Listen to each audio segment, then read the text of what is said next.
All right, so it's 10:30. It's 10:30 at night, and I start reading on the internet. This week's podcast is brought to you by the Canadian Gun Vault. Behind the vault door. Sorry, folks, we're going to break our radio silence. And we're going to talk about the SKS issue, which is a disaster already. Hasn't even begun yet.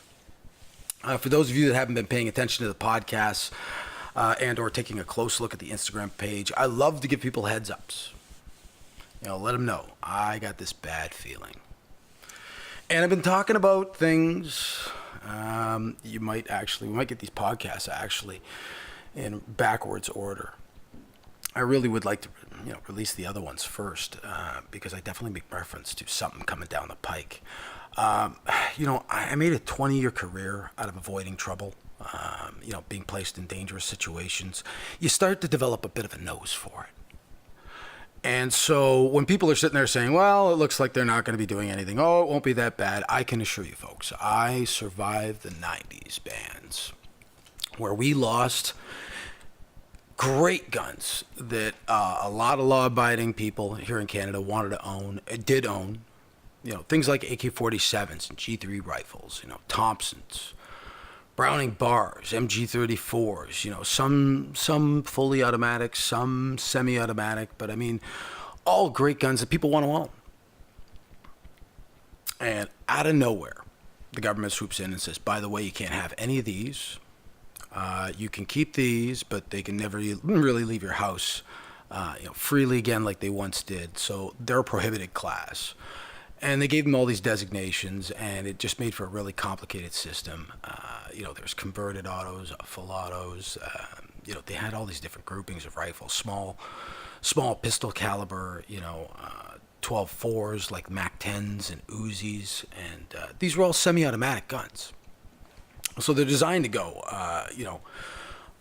semi-automatic fire only, and they're not really designed for any of the design was for a full auto machine gun.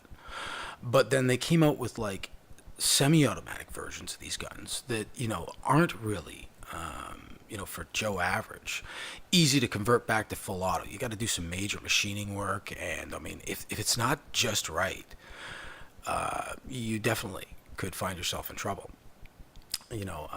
Something that's only designed to go semi-automatic, and you start to monkey around with fine tolerances, and next thing you got a gun that won't work, or worse still, it'll blow up. To make a gun go fully automatic, the information's out there. It's on the internet. There's no stopping that.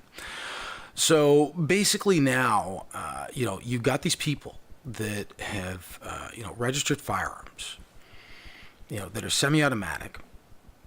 And they can't really be made to go fully automatic easily. It's not like you pull out a pin and, all of a sudden the thing go brrr and you've got a machine gun. It's not that simple. And yet, with enough time, energy, and resources, you can make any semi-automatic firearm go fully automatic. If you know what you're doing and if you have access to the equipment and the inclination. I don't know any of the legitimate firearm community that would register their firearms and own firearms and risk their entire collections by, making something do something that's not supposed to. And historically, nobody's done it in the lawful community. And yet, every time I turn around, we're being blamed for something that really isn't our fault. This latest, shooting in Las Vegas, as horrible as it is. And I would be the first guy to say, it is absolutely more than just tragic. It's abhorrent that somebody would do that. Can't take anything away from Las Vegas. It was awful. And I think that definitely I want to make perfectly clear. But I don't like the idea of being blamed. I don't like the idea of being blamed for somebody else's mistake. And I won't be confused with that. So when that happens in another country with different rules, I would like to know, how does that translate into something needs to be done here? I'm reading things Like the number of guns in this country has gone up. It's like skyrocketed. Law-abiding owners are purchasing firearms. People within the firearm community that go through the necessary steps to own firearms, they're getting their firearms licenses. There's more and more of us, and the numbers are climbing. And I'm sure it's making some people very uncomfortable. I kind of like the idea of vetted, certified, trained, and daily screenings of the individuals that own firearms. I love that. I'd like to see more of you out there. It tells me something about you. Like you've been good enough your entire life that, 2 ex-girlfriends ago, up to a couple of years ago, aren't going to say anything that bad about you that might prevent you from getting a license to do something. And yet every time I turn around, we're being blamed for stuff like a mass shooting in the USA. That's not me. And I refuse to be confused with that. So how come every time something like that happens, I've got legislators breathing down my neck, threatening to potentially take away my property? And I think that's something that should probably interest a lot of people. Just because you made the mistake of deciding that you enjoy firearms, at any time, somebody could arbitrarily change the rules and threaten to take away your property and or your lawful enjoyment of it. So I'm going to argue that if you actually spend the money while the laws are a certain way, you should be allowed to continue to enjoy that property the exact same way you did when you purchased it. I think that's fair. I think that if somebody tried to come, knock on my door and tell me that there was a car involved in a, accident, a vehicular assault, somebody decided that they were going to run over, a person in British Columbia, with a red, red Chevy. And, you happen to make the mistake of owning a red Chevy too. We're seizing all these cars, or we're banning all these cars. That's the term, ban, right? They want to ban things. So we're going to ban all these cars. And unfortunately, sir, yes, we know you've had a perfect driving record. We know you didn't steal the car like that guy did. You actually have been a good person, just driving to work and to school and to pick up your girlfriend, every week. We know that you're actually not the problem. But you know what, though? We got a lot of people, they're unhappy about, red cars. So we're here to take your car. And so I imagine you'd sit there as a car owner. We're just talking about Joe Public. Try and imagine, folks. If you don't like guns, just imagine the government suddenly changing a law that has a dramatic impact on your life, maybe financially.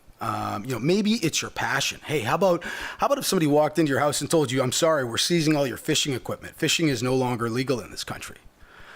You probably would sit there and say, well, hold it. I go fishing, every week. That's the thing I love to do. And you'd be pretty upset at the idea of them just saying, well, you know what? I'm sorry. There was a fly fishing accident in Zimbabwe. Some madman decided that he was going to, try and put somebody's eye out with it. And you know what? We don't really care how much you've invested in it. And we know that you've, done some great things for the community. We're really sorry. You're a good person, but we're going to, seize your stuff. You probably would sit there and say, I'm not giving you my fishing equipment. Or I'm not turning over my red Chevy. No, absolutely not. You would be up in arms and say, this is ridiculous, right? I got nothing to do with that guy. If you could try and imagine for some people, firearms really are their golf, or their fishing. And, to have the government suddenly change the rules for whatever reason or whatever motivation they may have for doing that. The SKS rifle. The SKS rifle has been imported by, surplus rifle importers for many, many years now. And it is by far the single most pervasive rifle in the Canadian firearm community. So we're talking about this thing is everywhere. It's non-restricted. You've got this rifle, great rifle. I love these things. A lot of people said they were junk. I told you they were going to be collectible, folks. If they're going to be collectible, it's because they're not going to be, allowed into the country anymore, and they're not going to be sold. And depending on how the government feels about it on Wednesday, right? I think that we're, going to hear about, potentially banning this rifle. And I like to talk about bans a little bit on the Instagram page. For the people that watch things like my prohibited firearms or Canadian gun laws have to change. You know, if you look at those hashtags, Canadian gun laws need to change or have to change. You'll know that the government loves to ban guns. And I mean, if they decide that they're going to ban SKSs because there was a study done, and I remember when this one came out, it broke, I think it was about 4 years ago. I saw that there was some kind of study done by the RCMP, and right? They have a problem with SKSs and M305, M14s. You know, M14s, M1As, you know, the semi-automatic versions of the M14s. They have problems with these types of guns, and they've outlined them in this list, and there was some reference made to how easily they could be made to go full auto. And so I'm sitting here thinking to myself, okay, so now you've finally figured out or decided that you might want to take issue with the SKS rifle, which is the rifle that everybody owns. And suddenly you want to do what? You want to ban it? Well, there's a problem with that. Try and ban that non-restricted rifle. And I'm sure there's an anti-gunner out there that's going to make a terrific argument out of this one, saying, well, see, if they were all registered, this wouldn't be a problem. Well, I can tell you that the barn door is open. And I don't think that people quite realize, and one of the things that I would make reference to is, as a police officer, again, you'd see trouble coming. I could tell you where the problem would lie. And I think that honestly, if the leadership came forward and talked about some of the things that were discussed years ago, certainly, there was some realization. At some level of government, there was a sign of intelligence. Somebody said, if you ban a thing, it might create a problem. And here it is. When you ban something, right, all you really do is create the perfect environment to feed the black market. And for those of you that have, again, been listening to what I say on the Instagram page and to a lesser degree, Facebook, I can tell you right now that when you ban something and you've got this group of people that don't trust the government, and historically they've screwed you over, because I mean, if you look back to like the early 90s and the mid 90s, there was this request by the government saying, in celebration of legitimate firearm ownership in this country, we're only asking politely that you register these particular firearms. If you have them, they will be declared, whatever status.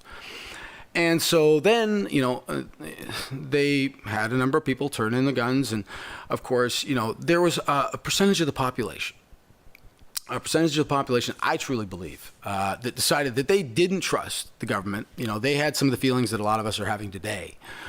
With 200,000 giant floating ducks. I mean, not a lot of inspiring confidence decision-making going on at the parliamentary level. Not from where I'm sitting. I don't know. What do I know about politics? I was a politician's son for 23 years. Hell, I could probably say for my entire life. My father knew how to dictate, and he also had a great, business sense. And, he had a real sensibility about him. There's absolutely no way anybody in their right mind would be able to believe that you're going to ban the most pervasive rifle in existence in Canada and have people trust you and turn them in. So what ends up happening is this. Some people don't comply. And that group that doesn't comply, right, now is operating outside the law because the government has asked that you turn a couple of things in or you register some things. You do that. And if some people don't, here's the problem. Those people now are operating outside the law. So now they can't sell their rifles back to other people. So now the only choice they have is to sell the guns that are operating outside the confines of the registration they're demanding. They're operating outside those confines, and they find their way into non-qualified hands. What's really happened here? Right now, you've got people that are qualified to own these rifles. To ban them, where the restricted ones are. But to tell people to bring in their non-restricteds, and for the people that don't comply, you're creating potentially a much more dangerous situation, in my opinion. There's a lot of tinfoil hat theories about why the government would maybe not want you to own guns. I don't know, there's a meteorite that's going to hit us, or, there's going to be an economic collapse, or, the second coming of Christ. I mean, I've heard it all. I personally, I have my theories. I've heard some things that actually, make me think, there might be something to that. Certainly the Las Vegas shooting generated a lot of stir in the firearm community. You've got now the SKS, is being yanked off the shelves of stores.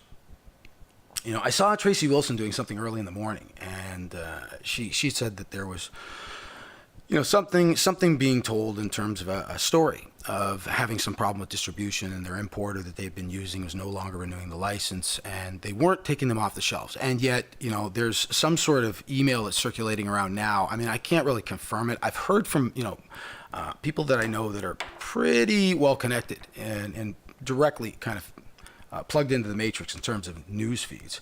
And so I believe it when they say that, this is what's going on right now. They're yanking SKSs off the shelves. And that to me is like watching the beach disappear. If you've ever seen a really big wave come in, and you've been on the beach, like the whole beach kind of grows substantially as this wave builds power.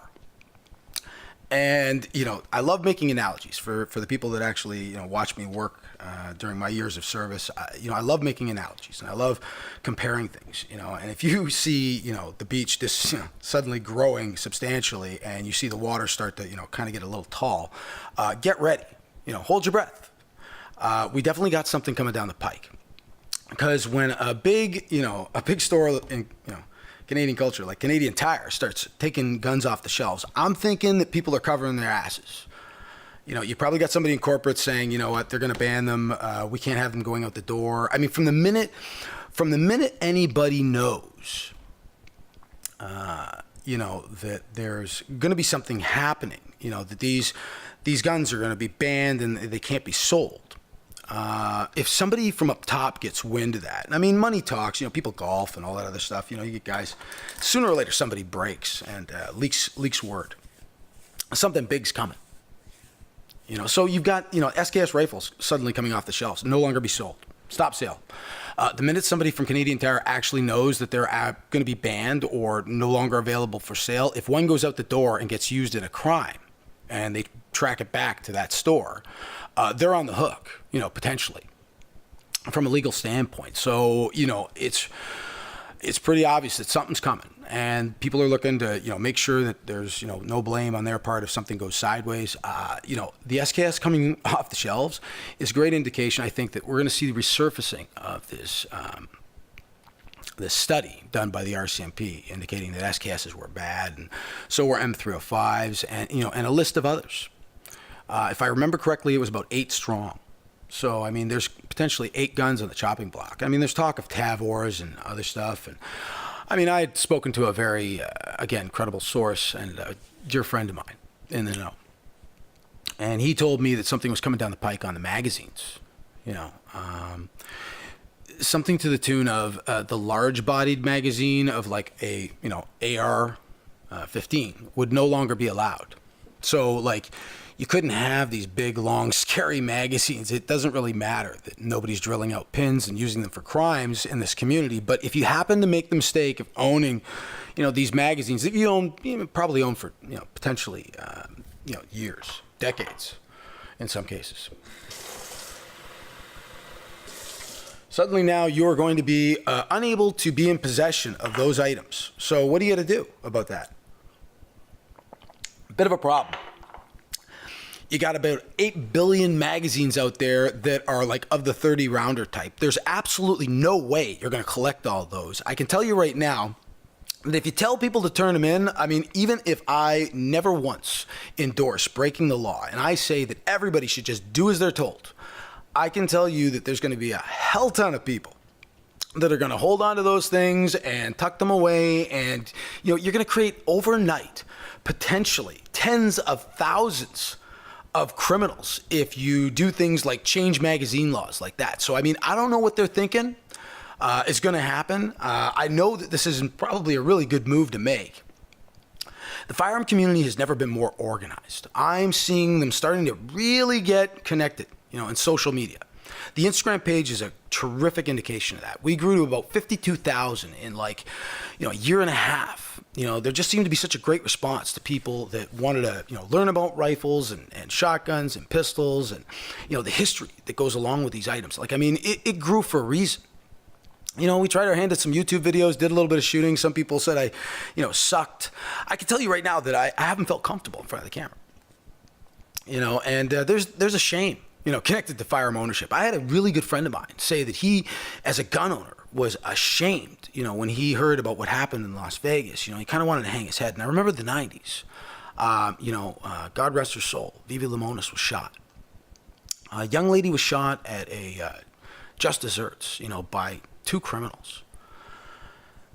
And neither one of those guys would be the ones that you would find on the trap range, on a Sunday morning, with a cup of coffee. To continue to put us together in the same sentences, law-abiding gun owners and the people involved in these crimes is ridiculous. And yet we always seem to pay, during events like the one that we saw in Las Vegas.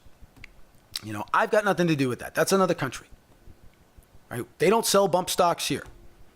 And yet we need stricter gun laws. If I'm starting to see studies that say the number of guns in the country has gone through the roof, and yet the number of crimes involving guns has gone down, and yet we're really not dealing with major issues like, ethical conduct, questions going unanswered for extended periods of time. A lot of the things I'm seeing going on in government right now really require, some kind of distraction.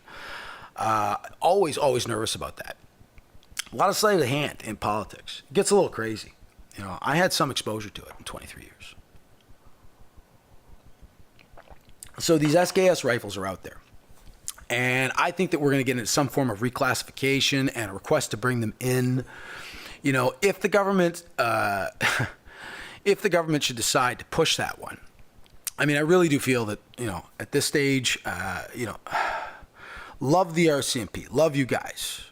Not digging, though, the administration if they're pushing a political agenda. If that's the case, you know what? People are talking about that. And you know what? It makes me a little bit nervous. I used to be part of an organization, and I know what it's like. And you do have to toe the party line in many respects. I can tell you right now, I would never suggest that the RCMP is doing anything other than their jobs. But you know what? It's kind of funny that this comes out now. SKS are coming off the shelves. I think something's coming. It's coming very soon. I've been calling for it in previous podcasts. I've been talking about it on the Instagram page. I think we can get ready for, something resembling that. Magazine restrictions, the bodies of the magazines, anything bigger than the 5-rounders, and you're out of luck. You're in possession of a prohibited weapon. Turn it in or go to jail. We know you have them. It's absolutely ridiculous. If they go that route, they're going to be creating such problems. I cannot believe that anybody wouldn't think that one through. So I'm going to call it right now.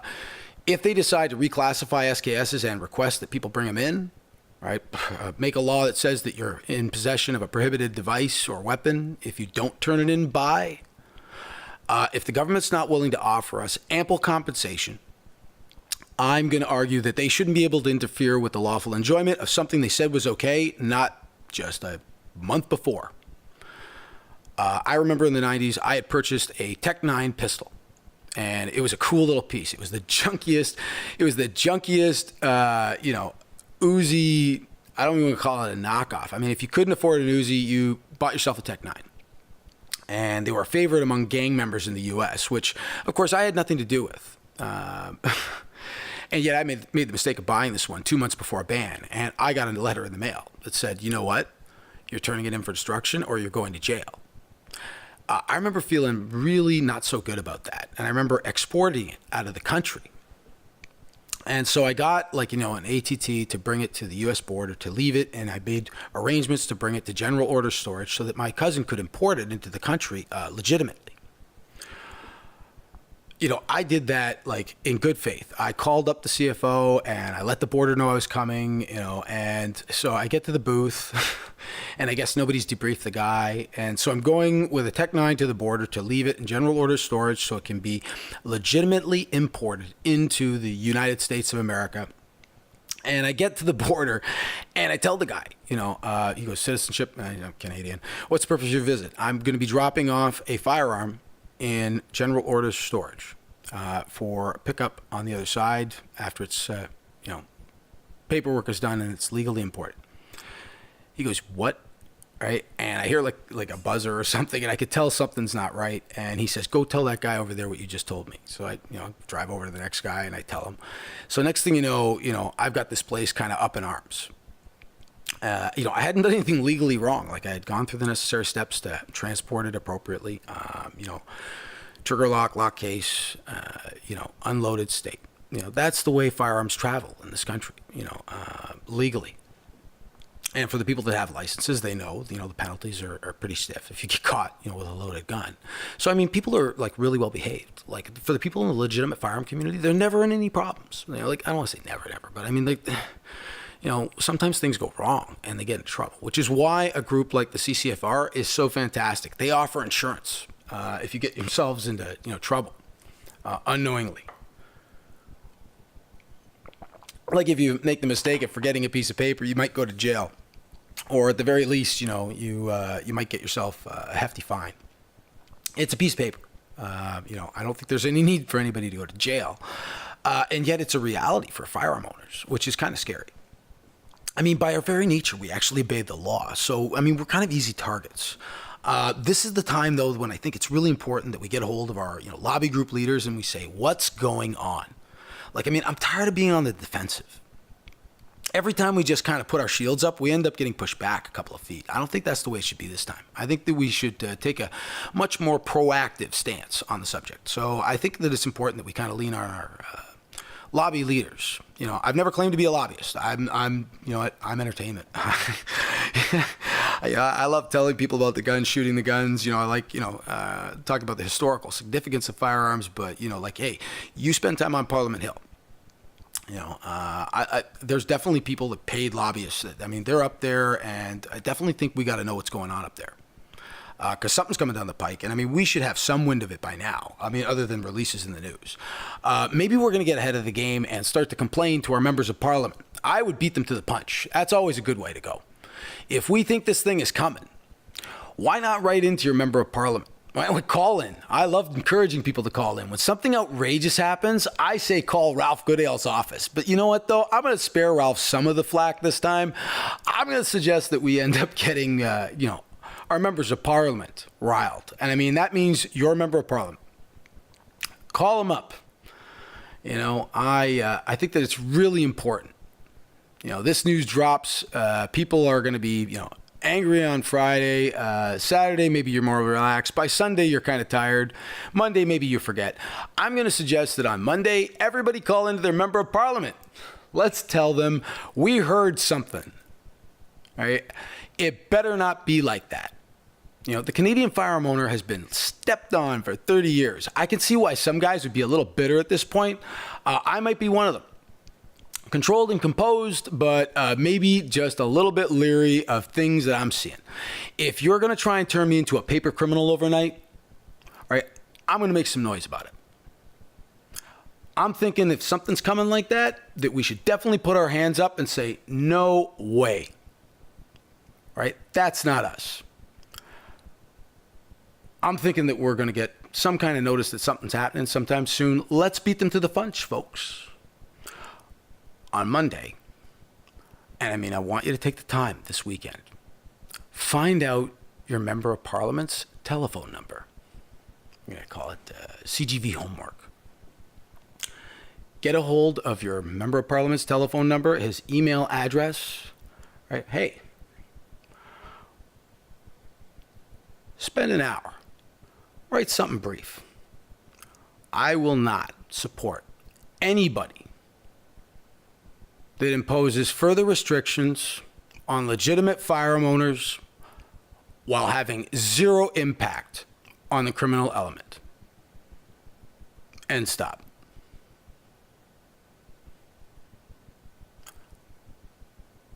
We got to send a clear message. Anybody that decides that they're going to punish us for things that got nothing to do with us, they're going to have to start looking for a new job. Send a clear message, folks. Get a hold of your member of parliament's telephone number. Get a hold of their email address. And come Monday morning, and I mean try all day long. If you keep getting a busy signal or if they put you off, don't let them. We should flood their call centers. We should bother their assistants. We should make it known that we will not be stepped on again. It's important that we stay composed, but don't be afraid to express yourself passionately. Time to be assertive. Anyway, I hope you've enjoyed this week's podcast. It was a little impromptu, something I put together when I saw the news. I had to speak to it. Anyway, I hope you've all enjoyed it. Have yourselves a great night, folks. Be safe.